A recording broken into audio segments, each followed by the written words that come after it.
Começa agora o Ponto de Pauta, o programa da Sedufisme.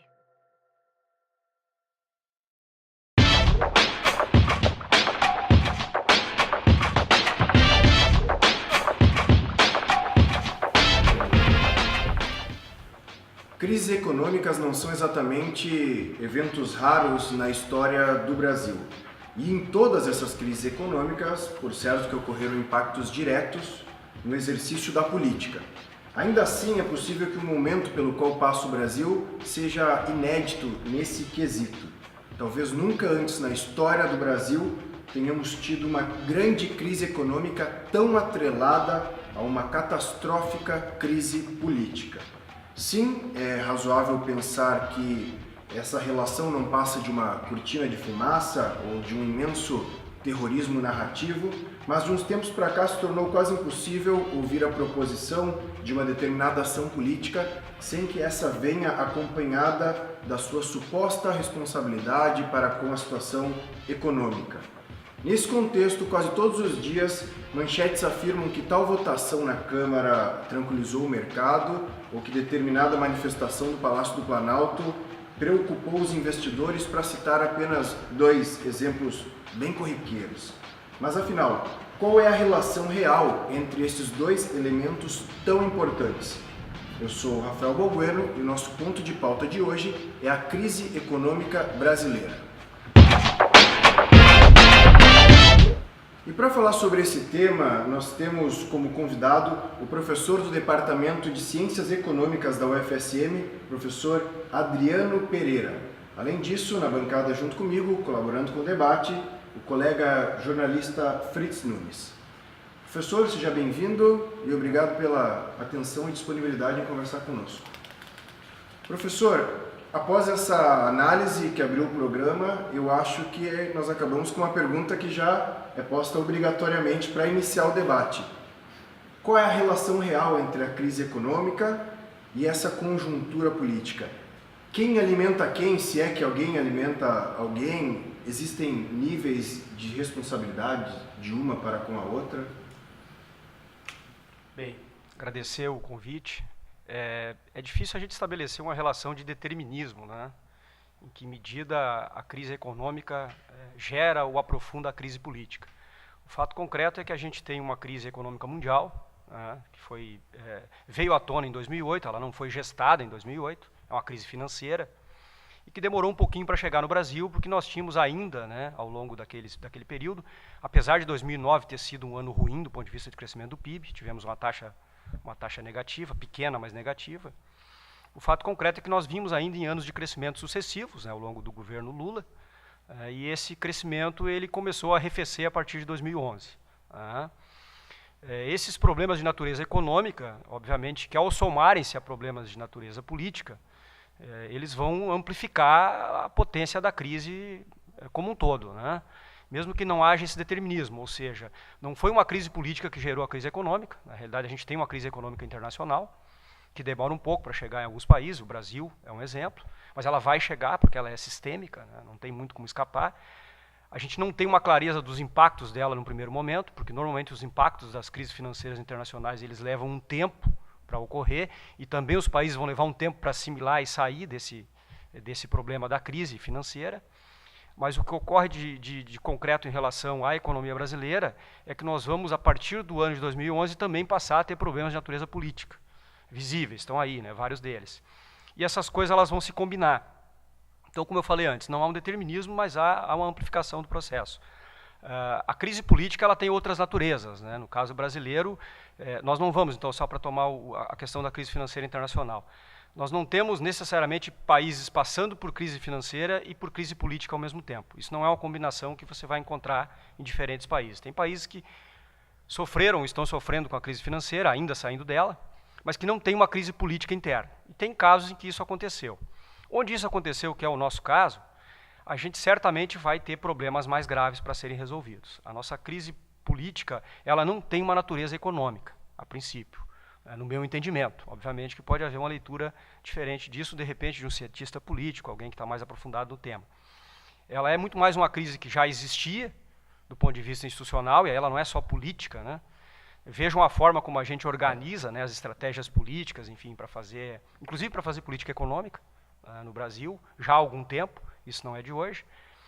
Então isso vai se agravar porque a gente vem de uma crise internacional que chega ao Brasil e ao mesmo tempo ela vai se combinar internamente com uma crise política institucional que a gente está tentando resolver as duas ao mesmo tempo, né? E não é uma tarefa simples, né? É um problema bastante complexo. Professor Adriano, ali nos rescaldos da crise financeira, do sistema financeiro 2008, 2009, o presidente Lula chegou a dizer que a crise no Brasil era uma marolinha, né? E a saída apontada na época foi ampliar os investimentos do Estado. Então, se aumentou o crédito, né? Uma série de políticas que fizeram o governo, digamos assim, aumentar o seu investimento, inclusive no setor privado, né? Abrindo mão de impostos, né? Com o argumento de que isso, as empresas aumentariam postos de trabalho, etc., etc.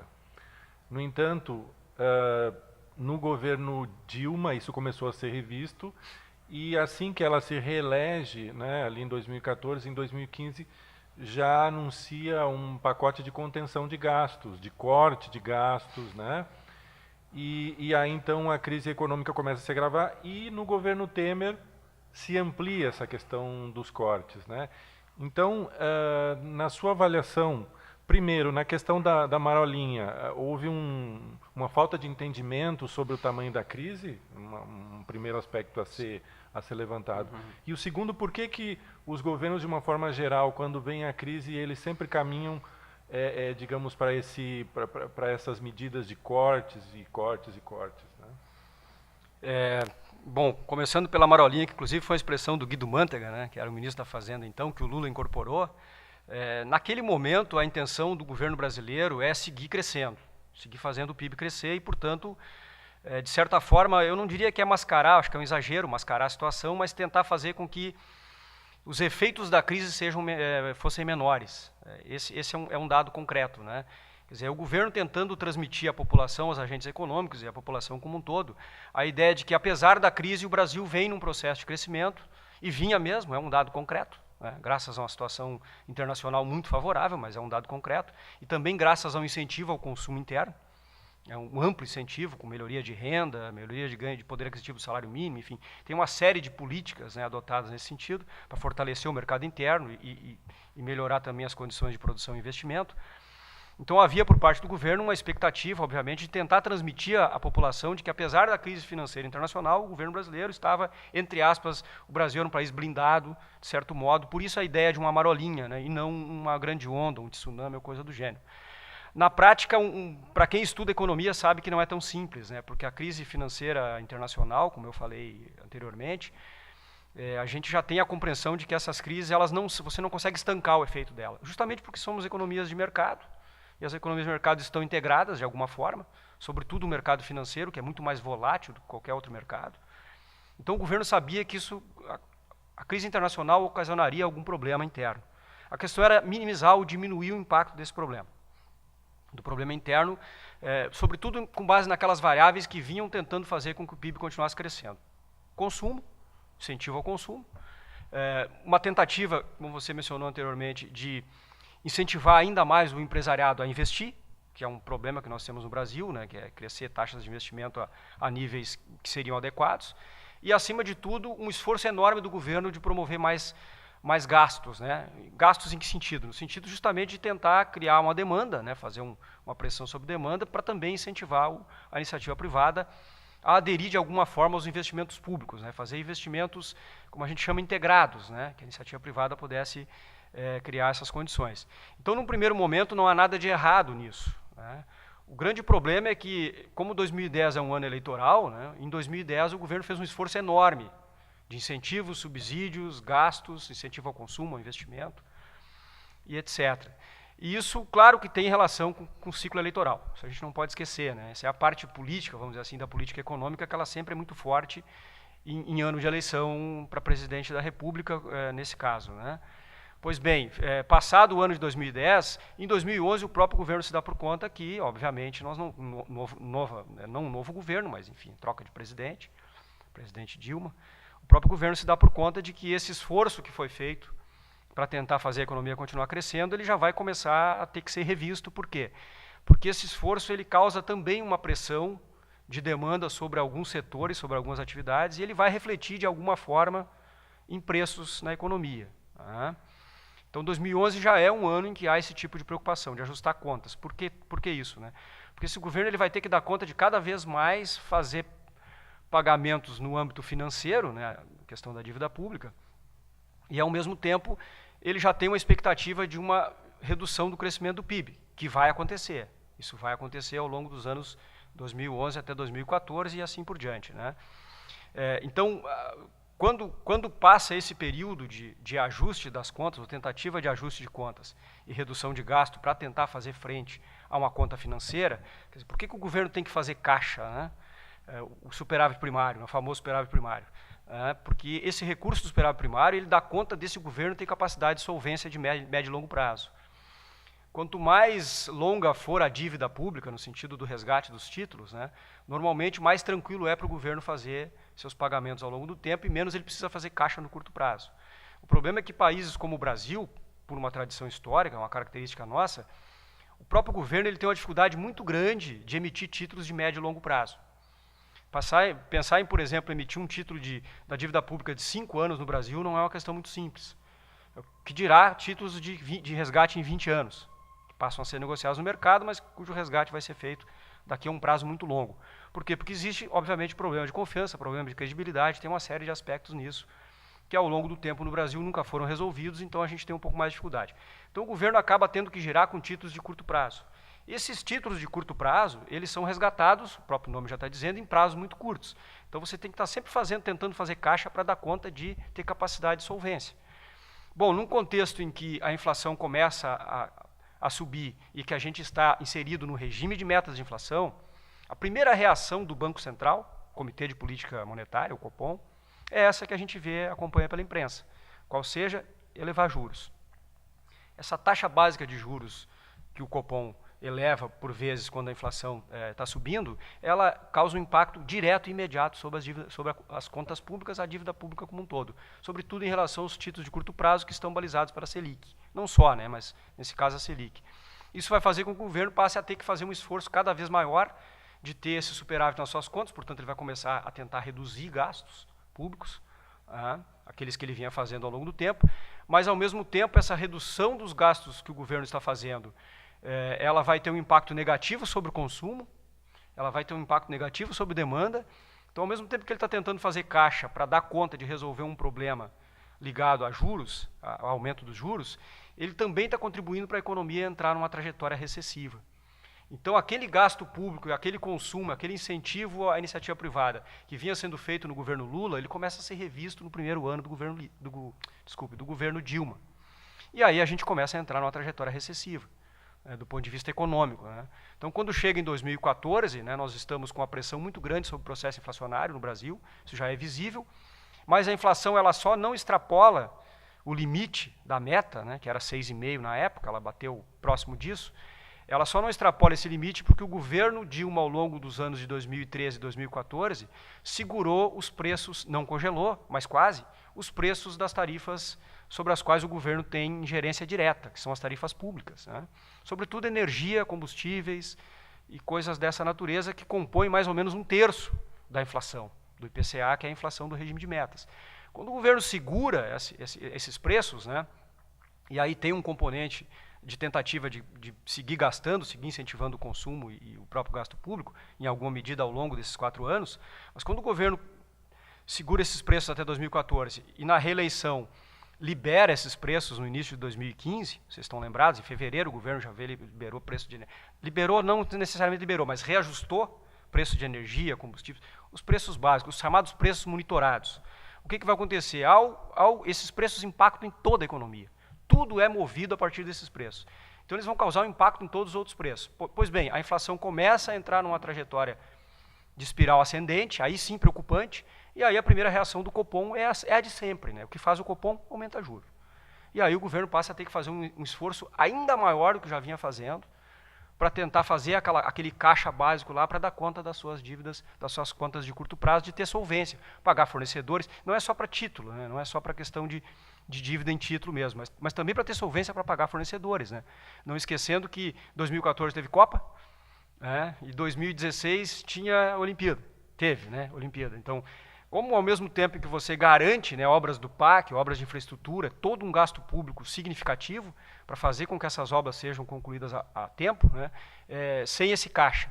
Isso tem que ser tirado de algum lugar, porque a conta ela começa a não fechar. Porque a economia, quando ela começa a entrar em trajetória de recessão, ou seja, crescer cada vez menos a cada ano, o caixa do governo encolhe junto, né? Não esqueçamos que o caixa do governo é feito com base em tributação.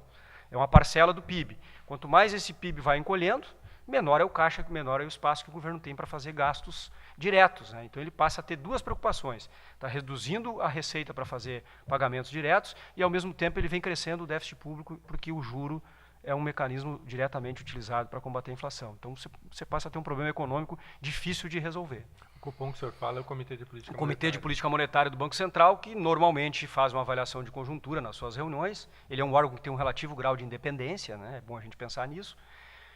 Cujo instrumento principal, nem sempre com efeitos concretos imediatos, às vezes a coisa não acontece, né? Às vezes a inflação ela não recua simplesmente com elevação de juros, porque existem outros componentes na nossa inflação, que a gente sabe que não são componentes de demanda, né? Juro poderia ter um efeito direto sobre demanda. Tem demanda demais, vamos pensar, né? Excesso de gasto público, um excesso de consumo, o problema é demanda. Normalmente um aumento na taxa de juros ele costuma ter um resultado um pouco mais direto e sobre esses preços. O que acontece no início de 2015 é que nós não temos um aquecimento da demanda, e sim um ajuste de preços que estavam represados, que são os preços monitorados, sobretudo energia, preços dessa ordem, que são preços sobre os quais o governo tem um controle direto. Tá? O que acarreta isso? Quando o Copom começa a adotar uma política de aumento de juros, ele já está aumentando o juro em cima de uma economia em recessão.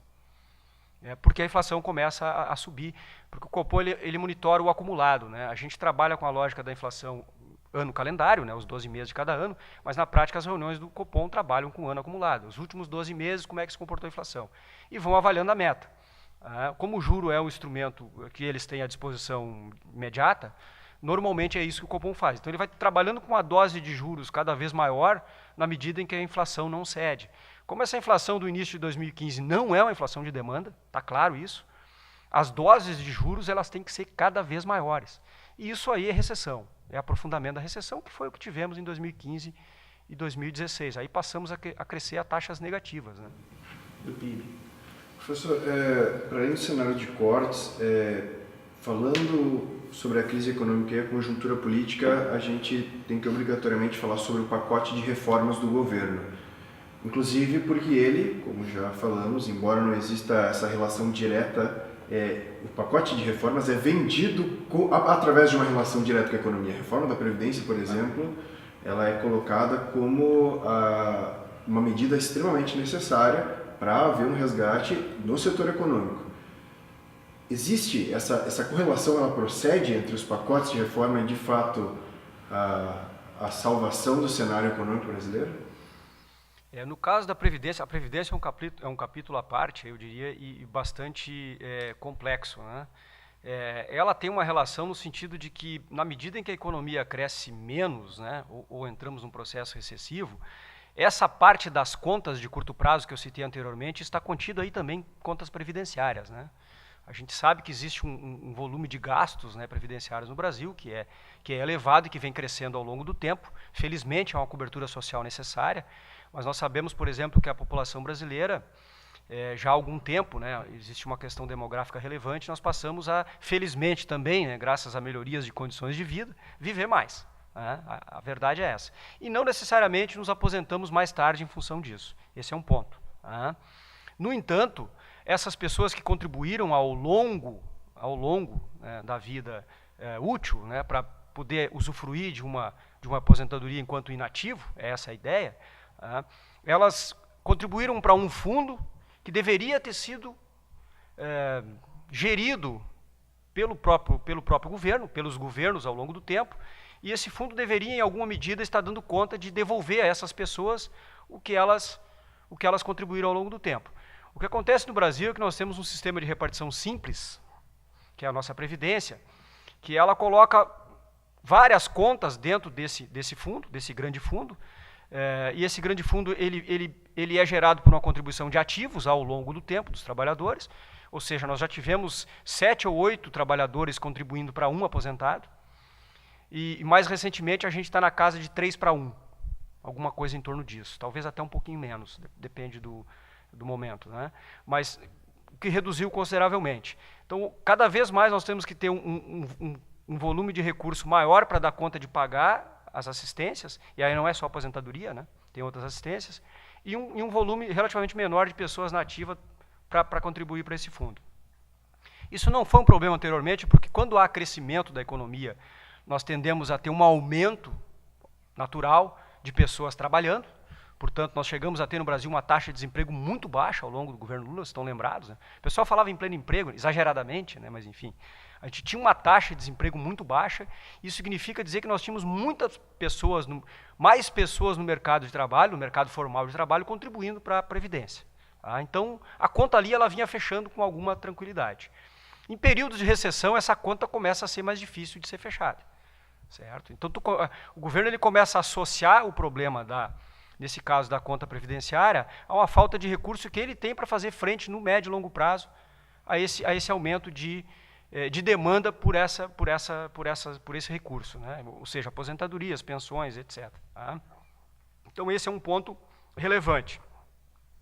Uma outra questão que tem nesse processo também é a ideia de que a capacidade de gerir um fundo de aposentadorias e pensões ao longo do tempo, ela de alguma forma demonstra que esse governo tem preocupação com as contas públicas e que ele é um governo solvente. Ele consegue honrar com os seus compromissos. Tá? Então esse é um dado que é considerado relevante. Tá? Associar a questão da Previdência à crise é óbvio que é um exagero. Do meu ponto de vista é um exagero enorme. Nós não temos um problema, a crise brasileira não é uma crise da Previdência Social. Tá? A Previdência Social piorou a sua condição graças basicamente a esses dois motivos, né? Um deles é de natureza demográfica, que aconteceu em vários países pelo mundo afora, só que algumas economias, quando isso aconteceu, elas já tinham um estágio de desenvolvimento mais avançado que o nosso. São economias que a gente diz que a população envelheceu, né, no sentido que a pirâmide demográfica cresceu mais naquela turma que tem mais idade, né, e cresce cada vez menos na turma da base da pirâmide. Então ela não é mais, ela está virando uma pirâmide diferente, né, ela não é mais aquela pirâmide que a gente enxerga naquela figura tradicional. Então esse é um dado concreto sobre o qual tem sim que haver alguma ação. A gente tem que pensar isso no médio e longo prazo, e isso é positivo para todo mundo. Agora, que reforma e como fazer a reforma é que é complicado. Porém, o outro aspecto eu acho que ele é enganoso, né? Essa ideia do governo associar de alguma forma a crise brasileira, seja política, seja econômica, a problemas relacionados à Previdência, é uma tentativa de jogar, né? De jogar com a informação para você fazer uma reforma de ajuste ainda mais rigorosa.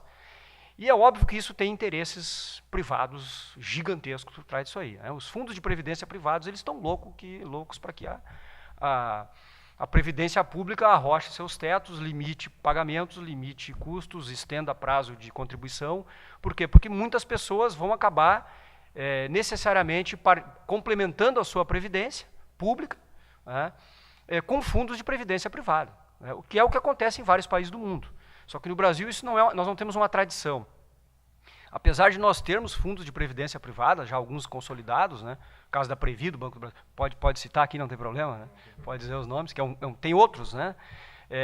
O fato é que a gente não tem uma tradição de longo prazo de você ter uma aposentadoria pública que é parte da tua receita e a outra ser privada mesmo, né? A exceção dos funcionários do Banco do Brasil, que já tem isso incorporado ao seu regime de trabalho, os demais não. Então, quando você cria essa situação e diz que tem que resolver esse problema da crise, da Previdência, diminuindo esse escopo de cobertura, né, certamente muita gente vai migrar parcialmente para fundos privados como forma de complementar a renda na aposentadoria.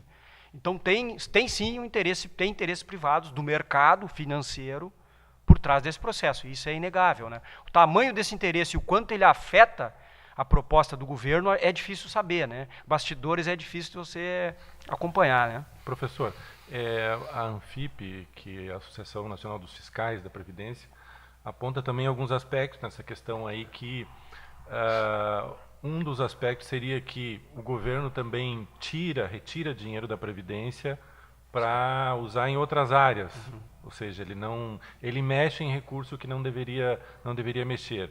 E a outra questão que eles citam também é que o governo poderia combater de forma mais intensa a sonegação, mas também não combate. Aí dá exemplos, por exemplo, times de futebol, enfim, grandes empresas, etc. Empresas de comunicação. Que deixam de efetivamente repassar, né? E o que faz com que a Previdência perca recursos. Mas a questão que eu queria colocar é o seguinte, em relação a essa questão, as saídas que normalmente são apontadas, né, para o governo fazer caixa. Então, quando há uma crise, geralmente o que os governos, de uma forma geral, buscam? Vamos atacar nos direitos dos servidores públicos, vamos cortar recursos. Não, essa parcela da sociedade precisa dar a sua cota de sacrifício, servidores públicos precisam dar a sua cota de sacrifício. Entretanto, a gente não percebe o governo chamando outros setores da sociedade para dar a sua cota de sacrifício. Por exemplo, essa questão da dívida pública. Né? A gente sabe que o governo tem aquele recurso lá reservado em mais de 40%, né, de todos os seus recursos para pagar banco, sistema financeiro. Em nenhum momento a gente vê o governo dizer, não, nós vamos ter que renegociar aí o que a gente repassa para o sistema financeiro para eles darem a sua cota de sacrifício também. Os estados estão quebrados, o funcionalismo público recebe atrasado, mas o governo não diz assim, não, nós vamos reestudar os subsídios a grandes grupos empresariais, né? Então, como é que o senhor vê isso? O senhor não acha que há uma disparidade entre, parece que na hora da crise paga sempre os mesmos setores que pagam? Não é uma impressão, é um dado, é um fato. Infelizmente para nós, né, o uso da informação para dizer, de certo modo, como é que a gente tem que fazer um volume de recursos para dar conta de resolver esses problemas, né, das contas públicas, invariavelmente o funcionalismo público é o primeiro da lista do governo. Isso aí é tradição, né? Parece que no Brasil, independentemente de governo, essa é uma característica, né? Por um lado, isso pode até ser pensado como algo adequado de se fazer, né? Mas por outro, você também negligencia aspectos como esse que você citou, né? Ou seja, nós temos algumas empresas do Brasil que não pagam INSS há décadas. E não são empresas quaisquer, né? Enfim, né, tem várias informações por aí que circulam e que tem um fundo de verdade, né?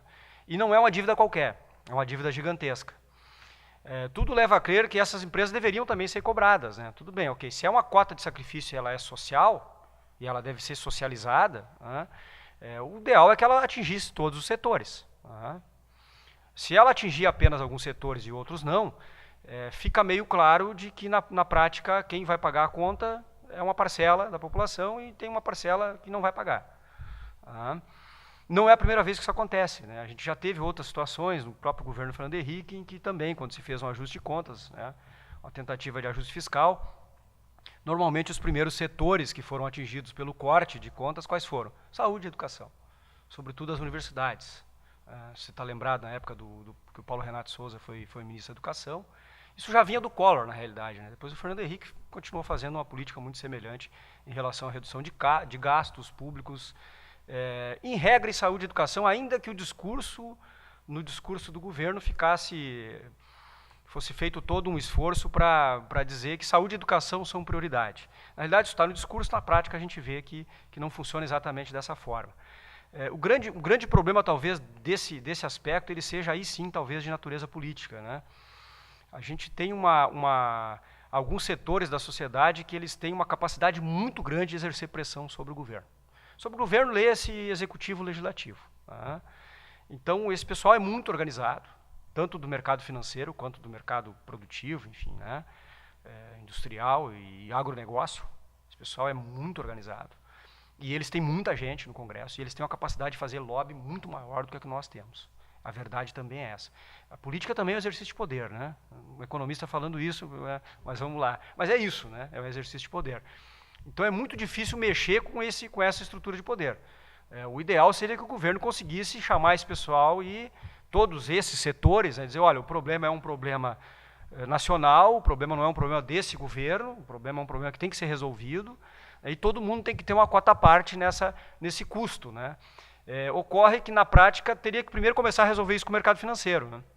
Sobre isso até, professor, aproveitando, o que o senhor acha dessa tese sobre auditar a dívida pública? Então, muitos setores dizem que a dívida pública ela foi inflada de forma ilegal até, que hoje parte da dívida pública provém desde a época da ditadura militar, né? Então, não sei como é que o senhor...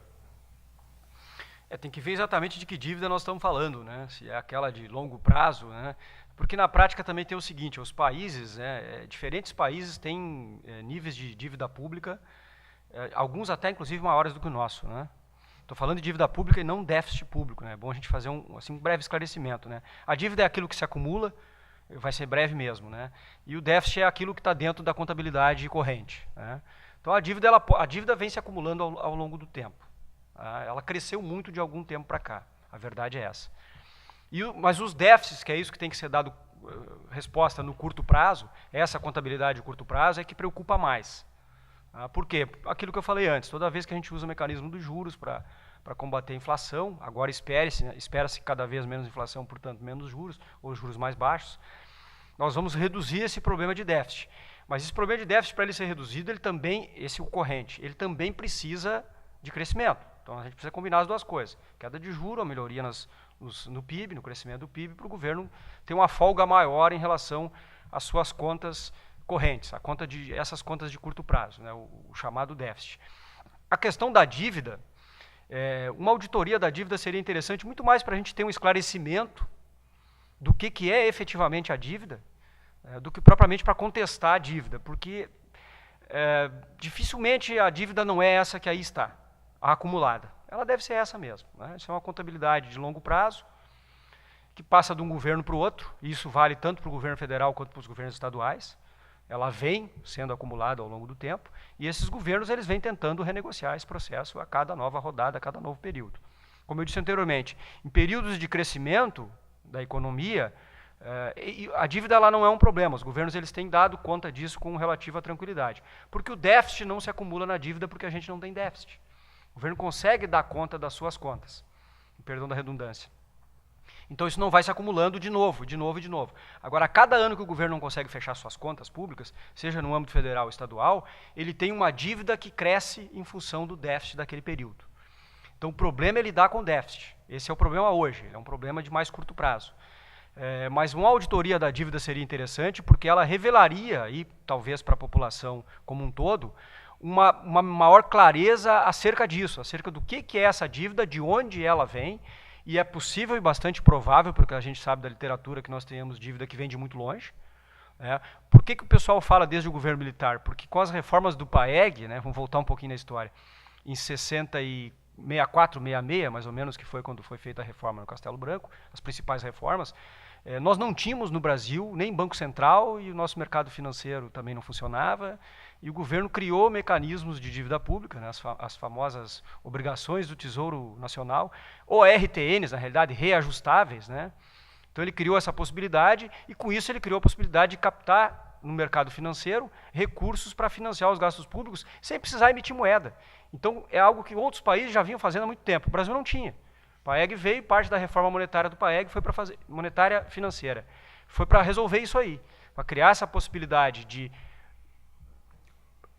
captar recurso financeiro no mercado, com o título da dívida pública de médio e longo prazo, e, portanto, o governo poder fazer investimentos sem necessariamente gerar inflação, emitir moeda. Bom, depois o que o governo faz? No médio e longo prazo, esses títulos serão resgatados, e como o país cresceu, melhorou de condição, etc., o governo ele vai dando conta de saldar essas contas de médio e longo prazo. Então é possível que nós tenhamos, sim, parte da nossa dívida de hoje tenha sido gerada desde esse período, porque foi nesse período que se criou esse mecanismo no Brasil. Tá? Agora, o mais provável mesmo é que essa dívida que aí está, dívida pública, ela é uma dívida da década de 90, acima de tudo, ela cresceu na década de 90. Tá? O governo Fernando Henrique, no governo Fernando Henrique, a dívida pública brasileira praticamente dobrou de patamar ao longo de 8 anos. Então não é um dado qualquer. Por quê? Porque o governo tinha como um dos seus motes, uma das suas políticas econômicas, a política monetária que a gente chama de ortodoxa, né? Com base em juros, em redução de gastos. E aí você não tem muita solução. Ali a dívida deu uma disparada considerável. Eu não tenho agora de cabeça, mas se eu não estou enganado, foi de 27% do PIB para 42% do PIB em 8 anos. Ela não dobrou, mas ela, veja bem, 27 para 42 não é um dado qualquer. É uma suba da dívida. Por quê? Porque acumulou déficits ao longo do período. Isso é um dado para quem nos assiste, principalmente, é interessante já em diversos debates que a gente teve oportunidade aí de assistir, na SEDUFSM mesmo, participar dos debates. A Constituição, a nova Constituição de 88, já previa nos seus dispositivos transitórios a auditoria da dívida, ou seja, há 30 anos praticamente que existe essa previsão e nunca foi feito. A presidente Dilma vetou e o presidente Temer voltou porque o Congresso havia derrubado o veto e o presidente Temer voltou a vetar, né? Quer dizer, então parece que não há interesse mesmo.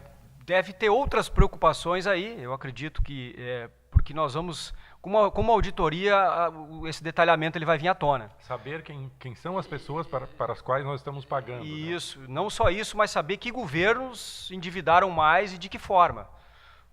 Isso sim, isso uma auditoria traria à tona.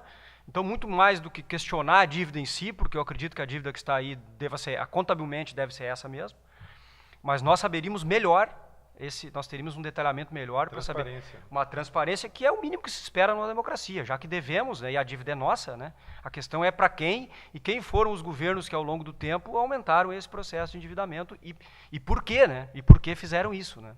Isso seria importante. Professor, já se encaminhando para o fim, um argumento recorrente também envolvendo crise política e crise econômica é sobre o rombo que a corrupção representa na economia brasileira. Longe de defender o exercício da corrupção, mas em números esse rombo é realmente uma fatia muito importante da economia? Tem alguns estudiosos que eles têm tentado medir, né, o tamanho da corrupção, né, o pessoal que estuda essa área aí, né. Existe inclusive uma linha da economia que chama economia da corrupção, alguns enquadram isso dentro de economia do crime, enfim, tá? Então tem uma área que ela se dedica um pouco a compreender melhor isso. Eu acredito assim que do ponto de vista financeiro, esse pessoal até consegue dar conta de mensurar aproximadamente o tamanho desse rombo. Ele é muito maior do que a gente imagina, porque o problema não é o financeiro. O problema é o que isso deixa de causar de efeitos positivos no médio e longo prazo. Porque esse recurso que é desviado por questões de corrupção, parte dele, inclusive, não fica no Brasil. Então, é grave. E grande parte desse recurso, invariavelmente, ele deixou, então, de gerar emprego, de gerar renda, de manter pessoas na escola, de manter pessoas se qualificando. Então, é muito difícil a gente saber assim com clareza qual é o tamanho do estrago. A gente pode aproximar, em termos de proporção do PIB, o tamanho desse... E ainda assim não é uma tarefa simples, não é uma tarefa fácil, mas é possível estimar. Então, tem pessoas tentando estimar o tamanho desse rombo do ponto de vista financeiro, do ponto de vista do quanto é que ele custa. Tá? Mas do ponto de vista do estrago que ele causa, tanto produtivo quanto social, é muito complicado. Tá? Quanto mais corrupção, maior o tamanho do estrago. Isso é uma questão óbvia, até qualquer leigo tem essa dimensão. O grande problema é que no Brasil, eu falo do Brasil que é o nosso caso, né, mais especificamente, a gente acostumou durante muito tempo a pagar caro pelas coisas públicas. Pagar caro para que elas existam. Não é pagar caro por elas porque elas costumam chegar para a gente de forma gratuita. Mas elas custam muito caro. Nós não perguntamos quanto custa um aluno na universidade, quanto custa um paciente no hospital. Ninguém faz essa pergunta assim de maneira clara, né? Mas a gente sabe que isso tem um custo social. Veja, esse recurso da corrupção ele podia estar sendo investido, obviamente, nisso. Por mais que isso seja um custo alto, isso compensa. No médio e longo prazo nós vamos ter uma compensação de ter saúde melhor, de ter educação melhor. Falo da universidade, mas pode ser ensino público, enfim, em todos os níveis, né? Segurança e por aí vai. Essas coisas que o Estado deveria, no mínimo, dar conta, a corrupção ela vai minando isso aí também. Ela mina essa capacidade que o Estado tem de alocar esses recursos. Então a gente não tem coisa que a gente só vai conseguir ter uma ideia um pouco mais clara, né, dos efeitos da corrupção ao longo do tempo. No curto prazo é difícil saber o que isso causa de estrago mesmo, né? Não é uma questão... É difícil calcular, né? Eu diria até que é quase impossível calcular. Por mais que a gente saiba que financeiramente isso pode ser estimado. Agora, professor, essa questão da corrupção, a corrupção não é algo monolítico, né? Tem várias formas, né? Normalmente se fala na corrupção do servidor público que desviou um recurso, que fraudou uma licitação e tal, mas nós temos observado mais recentemente, por exemplo, consórcios internacionais de mídia, estudando a questão de grandes empresas e grandes investidores com recursos em paraísos fiscais, né? Isso também não... Por que foi citado agora recentemente Grupo Globo e Grupo Abril com recursos em paraísos fiscais? Não é também uma forma, talvez até dependendo se há prestação de contas, se paga imposto, é legal, né? Sim. A grande questão é, isso é investigado e por que essas pessoas precisam levar recursos para fora? Elas não acreditam no sistema financeiro do país, né? Então me parece que a corrupção também, dependendo do setor, né, ela é vista de forma diferente. Aí talvez a gente tenha, do ponto de vista legal, é possível fazer isso, né? É possível, inclusive, um cidadão comum ter uma conta no exterior, do ponto de vista legal, certo? Desde que isso seja declarado e desde que isso seja tributado, né? A questão toda é essa, tudo bem, nós vamos decidir levar um recurso para uma empresa, vai decidir levar um recurso para um paraíso fiscal, quanto é e qual é o tributo desse recurso. Normalmente os países desenvolvidos permitem que isso seja feito, mas o tributo é muito alto. Por quê? Para desincentivar. Porque é óbvio que se alguém está tirando recurso do seu país para aplicar no mercado financeiro de outro país, ainda que isso seja legal, ele está deixando de investir no mercado interno. Essa é a questão. Por mais que não haja corrupção nisso, do ponto de vista que eu estou tratando a corrupção no sentido de fazer algo ilegal. Se isso não for declarado junto à Receita Federal, enfim, aí é corrupção. E aí deve ser combatido com qualquer outro mecanismo de corrupção, independentemente de ser público-privado ou envolver público-privado. O problema maior que a gente vê assim no Brasil, isso já vem de algum tempo, é que nas relações privadas tem corrupção e a gente sabe que tem, óbvio, né, não tem como negar. Mas o nosso problema maior parece que é a relação público-privada. É aí que o problema é maior. Tem uma relação de promiscuidade nesse negócio que a gente tem dificuldade de resolver. E aí tanto faz quem corrompeu e quem foi corrompido, porque é crime igual, não muda nada. Se o empresário fez a oferta e o político se corrompeu, os dois são corruptos. A lei ela não abranda em nenhum sentido. O que parece haver é que a gente, de certo modo, também acostumou ao longo do tempo a lidar com isso como sendo algo que, não, tudo bem, vai acontecer, a questão é diminuir. Então o combate à corrupção no Brasil, ele está muito centrado nos últimos tempos em relação a tentar diminuir o estrago que a corrupção causa. Mas ela já ocorreu. O combate à corrupção no Brasil, do ponto de vista econômico, né, não é uma questão econômica, obviamente, envolve outras coisas, mas do ponto de vista econômico, o ideal é que ele pudesse ser, de alguma forma, ter ações concretas de natureza preventiva. Porque o problema é quando ela acontece. Quando a corrupção já acontece, mesmo que a gente puna os corruptos a posteriori, né, depois que se descobriu todo o processo, muito dessa corrupção ela já tomou uma dimensão que não consegue mais pegar. A gente não consegue mais captar. Você imagina hoje, né, esses grandes grupos econômicos no Brasil que se envolveram nos últimos escândalos aí, né? Tem outros, né, mas vamos citar esses aí. Você só tem recurso no exterior que você não sabe onde é que está. Ninguém sabe. Eles sabem, óbvio, né? Mas governo, polícia, Polícia Federal, como é que chega lá? A questão do controle de capitais também é um debate que existe em outros países e tal. No Brasil não existe muito isso, né? Muito pouco. Esse é um problema, né? O controle de capitais implica, inclusive, isso que eu acabei de dizer, né? O Brasil, apesar de não ser um paraíso fiscal, né? Não somos umas Ilhas Caimãs, né? Coisa do gênero, a entrada e saída de recursos financeiros no Brasil é muito pouco controlada. Mas não é só isso, né? Além disso, é muito pouco tributada. Como esse capital é um capital especulativo, né, literalmente, né, ele está indo atrás de ganho financeiro, o que se defende, né, pelo menos quem é a favor desse tipo de controle, é que isso seja controlado, sobretudo, com tributação. A tributação ela tem que ser alta, ele tem que pagar uma taxa muito cara para poder sair daqui, para saber se vale a pena ou não sair, porque tem um custo, né? O tributo ele é um custo, obviamente que quem vai retirar o capital do país vai pensar nisso. Mas mesmo para ingresso de capital no país, o Brasil tem muita liberdade. Nós cobramos muito pouco para o capital especulativo entrar no país. Tem países que já cobram também para entrar. Então não cobra só quando sai, cobra quando entra também. Ou seja, para quê? Para saber se isso aí é menos especulativo ou mais especulativo. Se ele for mais especulativo, esse capital o investidor, né, ele vai pensar se vale a pena apenas especular no curto prazo. Ou ele vai ingressar no Brasil, no sentido de então fazer um investimento no mercado financeiro, sem problema nenhum, mas de mais longo prazo. Por quê? Porque ele sabe que tem um custo para entrar e tem um custo alto para sair. Então vale a pena permanecer mais tempo, né, porque nesse mais tempo eu vou ter a minha rentabilidade, sem problema nenhum, mas eu também vou ter, né, vou pagar lá na frente e eu preciso ser rentável para poder pagar o que eu vou ter que pagar lá na frente. No Brasil, como há pouco controle e pouca tributação, controle até há, mas tributação ela é muito baixa, entrar e sair fica mais fácil, né? E aí, obviamente, que a especulação de curto prazo ela é maior. Então, o mercado financeiro como um todo, ele adora a política de juro alto. Né? Por quê? Porque o rentismo é o grande negócio. Né? Você entra e sai, o mercado paga bem, é atrativo, né? E você tem pouco não controle, você tem pouco custo para fazer isso. Então, é um bom negócio. Hoje é o melhor negócio, ainda é o melhor negócio de fazer no Brasil. Por isso que tanto o setor público produtivo, né, quanto também o financeiro está cada vez mais apostando no mercado financeiro. Tem uma última pergunta? Pode ser? Pode sim, claro.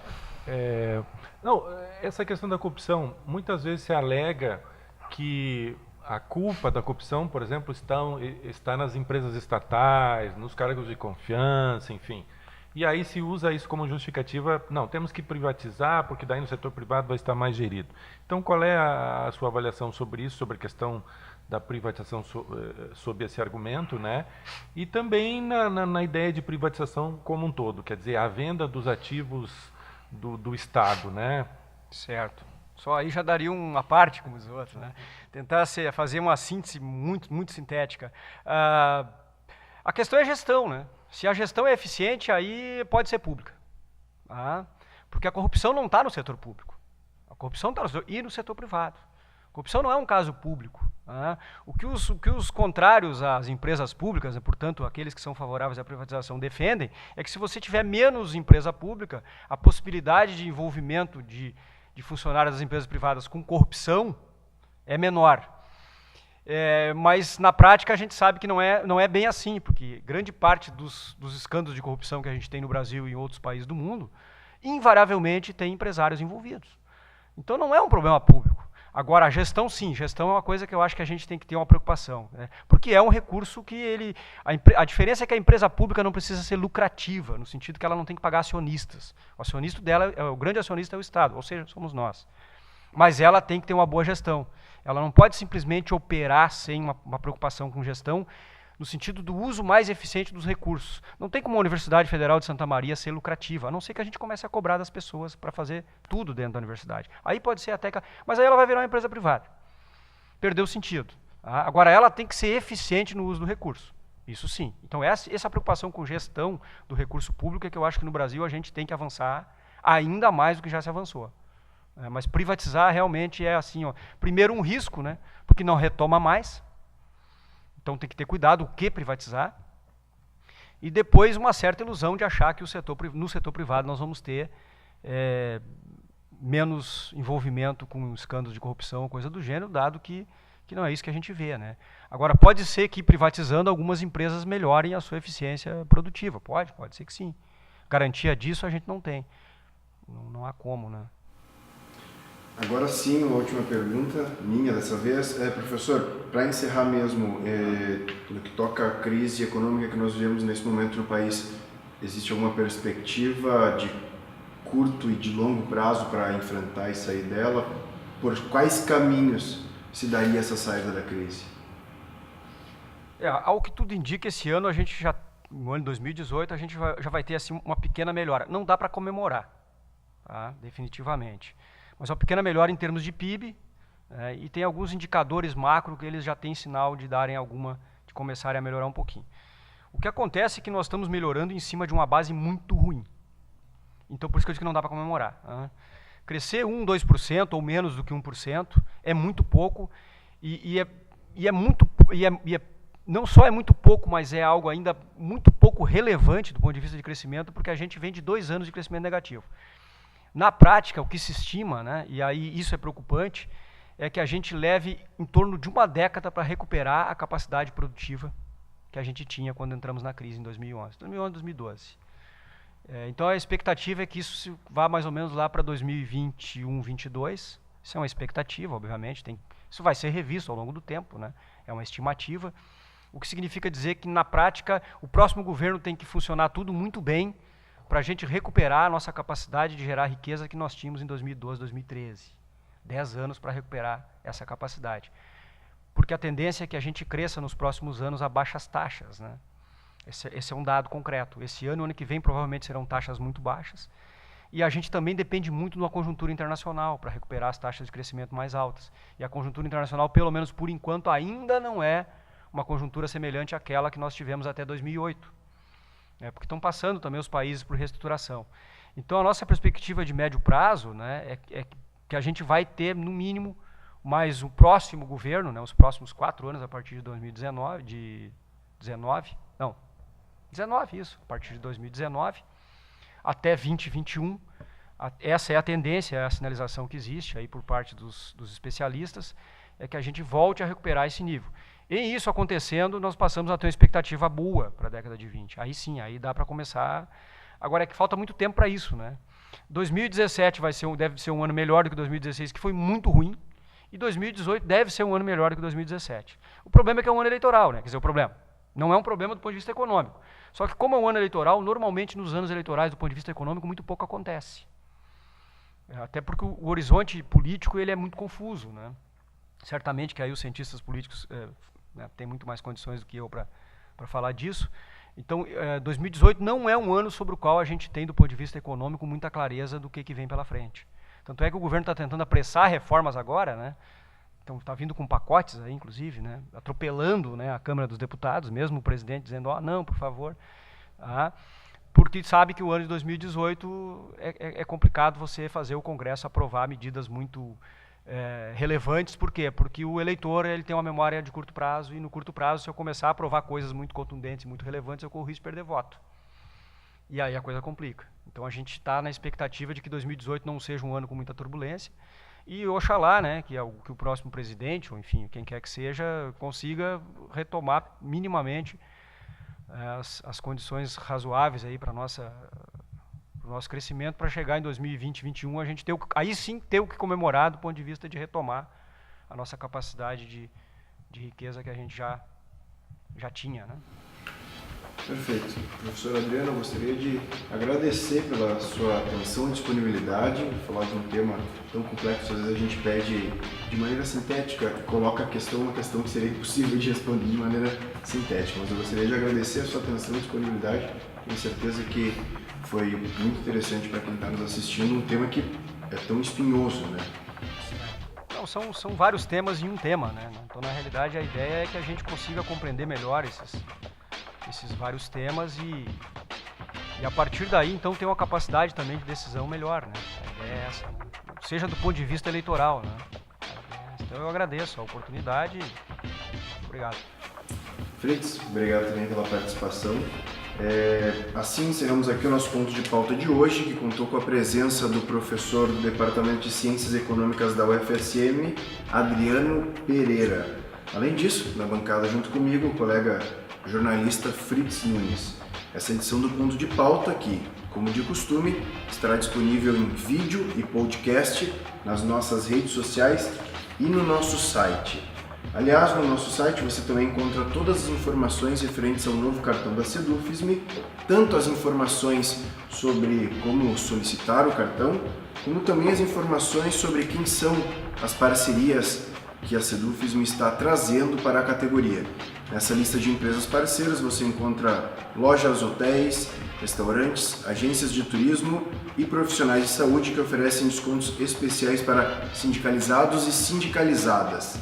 O endereço do nosso site é www.sedufism.org.br. Por fim, apenas destacando que esse programa de hoje, no qual nós discutimos a conjuntura do Brasil a partir de um viés mais econômico, é de certa forma um programa complementar a uma outra edição do Ponto de Pauta, no qual nós discutimos a crise política e contamos com a presença dos professores do Departamento de Ciências Sociais da UFSM, Kleber Martins e Reginaldo Pérez, e o link para essa edição, que de certa forma é uma edição complementar, uma edição do Ponto de Pauta discutindo mais sobre a perspectiva econômica e outra mais sobre a perspectiva da crise política, mesmo institucional. O link para esse outro programa a gente vai deixar aqui embaixo na descrição do vídeo. Obrigado pela audiência e até a próxima!